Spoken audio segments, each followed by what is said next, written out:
My stepmother accidentally destroyed my late mom's wedding dress. She went into the closet without permission, opened the garment bag I never touched, and pulled out the one thing I told no one about. Not my fiancé, not my dad, not even my maid of honor, because it wasn't meant for them. It wasn't anyone's business. It was my mother's wedding dress, packed in acid-free paper, zipped inside a sealed bag, stored behind a box of boots I never wore, buried on purpose so no one would look. And when I saw the bag pulled halfway out the morning before the brunch, I already knew she had touched it. I already knew it was her, not by mistake, not curious, not cleaning, but on purpose because she had always pushed herself into things that weren't hers. And I didn't say anything because we were late. I was already behind on getting ready, my hair wasn't done, my fiancé was downstairs pacing, his sister was crying about the seating chart, and I closed the closet and told myself I'd check it later, that it was probably fine, that maybe it just slid forward on its own. But that was a lie. And I knew it. Just like I knew she lied the first time she told me she wanted to support me like a real mother would, because she never wanted to support anything. She wanted to insert herself into spaces that didn't ask for her and turn them into performances. And she always smiled like she was doing me a favor when she gave her opinion, even though I never asked for it. And she made herself useful in ways that made it impossible to tell her to back off without looking ungrateful. She offered to help with the cake, then complained it was too plain. She said she'd drive my dad to the tux fitting, then called me to say I should rethink navy blue. She sent me inspiration boards for things I had already finalized, and when I ignored her texts, she forwarded them to my fiancé instead, who said she was just trying to bond, and that word made me want to scream, because she didn't want to bond, she wanted to be seen. She wanted to be included so badly that she kept finding new ways to wedge herself into places that had nothing to do with her. And my mom wasn't even part of the planning. My mom died before I ever met him. But her dress stayed with me, carefully packed and moved from apartment to apartment, not out of nostalgia, but because I wanted to wear one piece of it on my day. Not the whole thing, just a sleeve or a hem sewn into the lining, something small and private that felt like mine. And the only reason it was in that closet was because I'd moved in with him, and we needed space, and I was tired of paying for storage, and I thought I was safe keeping it buried. But she found it. And she didn't just open it.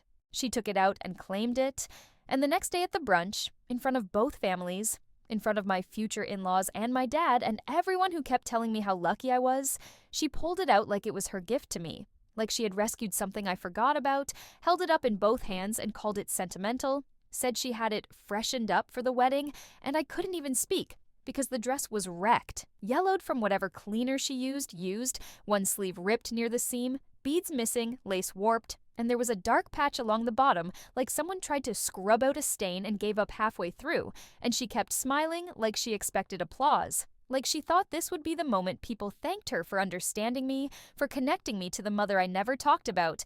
And I looked at my fiancé and he didn't look back, just stared at his plate like he couldn't deal with it, like he wanted me to just accept it, go along with it, not ruin the brunch, not make it weird, not embarrass anyone. And I stood there while everyone clapped, while my dad laughed awkwardly and someone said how beautiful it was. And I felt nothing. Not sadness, not anger, just this hollow, focused pressure in my chest, like someone was sitting on it.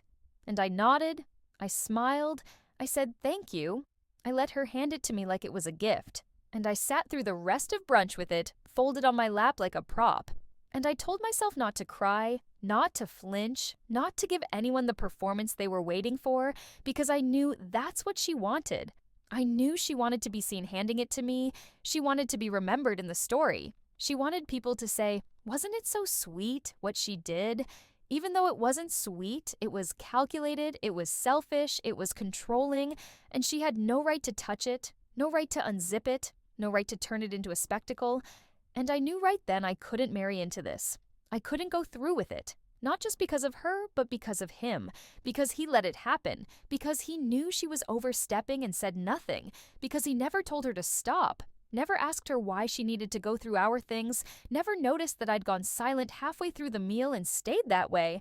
And when we got home, I put the dress back in the closet without saying a word, zipped it up, and shoved it behind the suitcase again, even though it didn't matter anymore. And I slept fully dressed that night with the lights on, staring at the ceiling, planning what I'd do next. Not in rage, not in panic, just with this cold, surgical calm that scared me a little.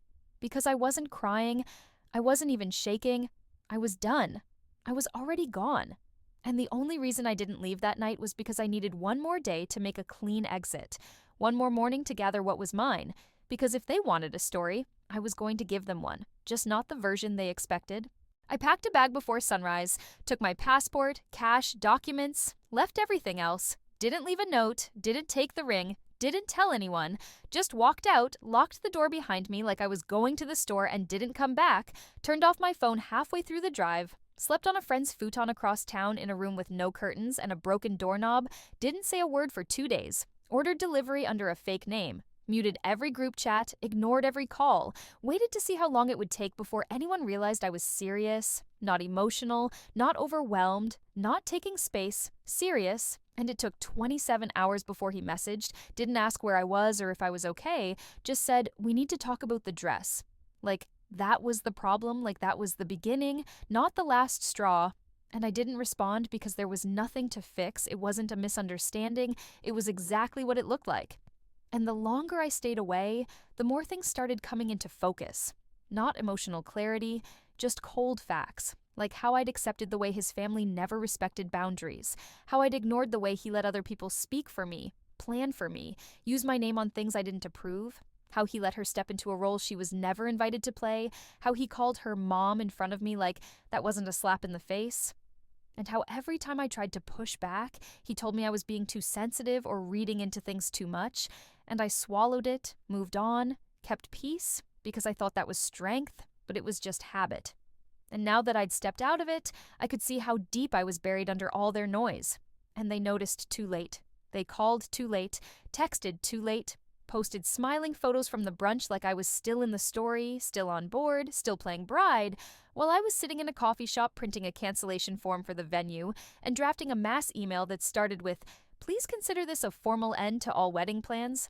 And I sent it without checking with anyone because it was my name on the contract, my card on the line, my life they were steamrolling, and if they were going to act like it was their show, they could finish it without me.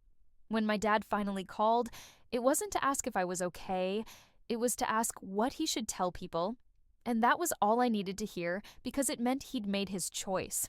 Again, same as when he married her 6 months after my mom died and told me I'd understand when I was older.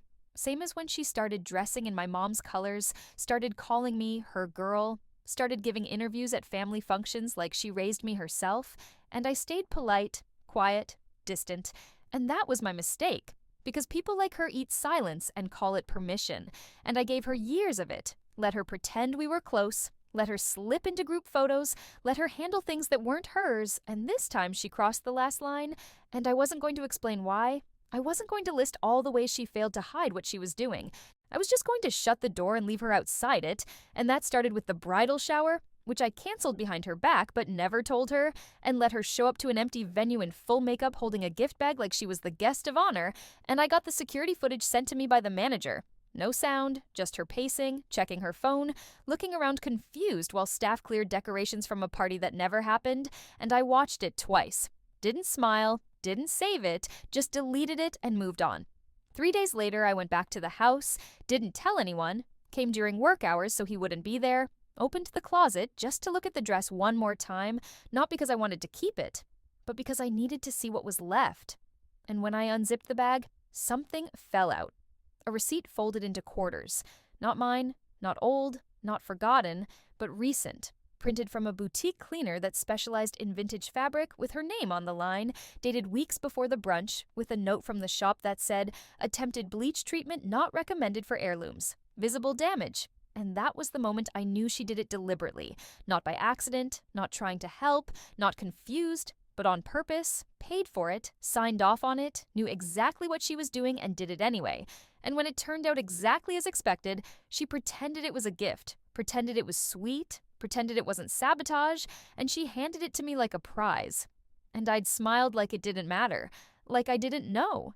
And maybe that was the best move I ever made, because now she didn't know I knew, which gave me room to move without warning. I dropped the key off with the landlord the next morning, changed my number that afternoon, Canceled every joint account we had access to, returned every unopened gift, boxed the rest, and shipped it back with a tracking number and no return address, didn't say goodbye to anyone, just disappeared from their story mid-sentence, and let them deal with the silence, let them piece it together in their family group chats, let them spin theories and call it tragic. And when his mother posted some vague quote about grace in the face of chaos, I blocked her too. And by the end of that week, the only people who could still reach me were the ones who hadn't tried to manage me, correct me, or guilt me into returning. I didn't go back to the conservator. I let them keep the dress, or toss it, or donate it. I didn't care anymore. Because it wasn't about the fabric, it was about the fact that I gave people the benefit of the doubt for years. And they turned it into a pass, and now I wasn't giving them anything. Not a reaction, not a reply, not a story they could rewrite to make themselves the victim. And when I sat down alone in a cheap rental with my inbox cleared and my ring sold, and my dad's last voicemail sitting unheard in my trash folder, I didn't feel free, I didn't feel strong, I just felt done. And that was enough. 3 weeks after I moved out, I got a call from a number I didn't recognize, didn't answer, but checked the voicemail anyway and heard her voice asking if I'd reconsider coming to the wedding. Not mine, theirs. And I listened to it twice because I thought I misheard the name, thought she said the wrong date. But she didn't. She meant it. She invited me to a wedding where my ex-fiancé was marrying her daughter, the one who didn't even show up to my bridal brunch because she was traveling. And it wasn't a joke or a rumor, it was happening. The venue was already booked, the announcement was already up, they had a hashtag, they were posing in engagement photos like nothing happened, like the timeline wasn't disgusting, like people wouldn't count backwards and see the overlap, like they weren't making a public sequel out of my wreckage. And she wanted me there to watch it. Probably thought I'd stay quiet like I always had, show up smiling, maybe cry a little and say it was hard, but I was happy for them, like I was that pathetic. And I didn't respond, I didn't return the call, I didn't send anything, but I didn't block her either. Not yet, because I wanted to know what she'd try next. And 2 days later, I got an email from her daughter. Casual, like we were still on speaking terms, saying she hoped I was doing well and that she'd love if I came, said it would mean a lot. And I read it 3 times just to see if she sounded even a little embarrassed, but she didn't. It was like they all decided the story was theirs now, and I was just the practice round, the one who couldn't handle the pressure, the one who walked away. And now they were doing it right, with the right bride, the right family, the right version of events, where nothing messy happened and no one got hurt. And that's when I realized they weren't hiding it. They were proud of it, they were bragging, and I wasn't going to respond to that either. I wasn't going to tell them off, I wasn't going to burn anything down. I just waited.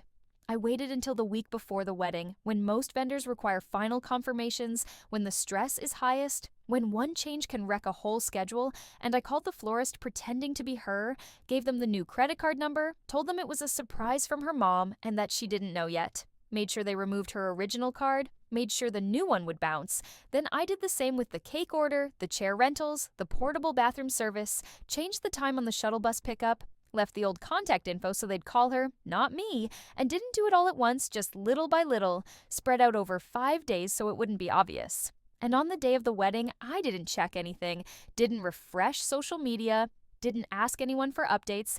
I already knew it would be chaos, because that's what they deserved. Not destruction, just disruption.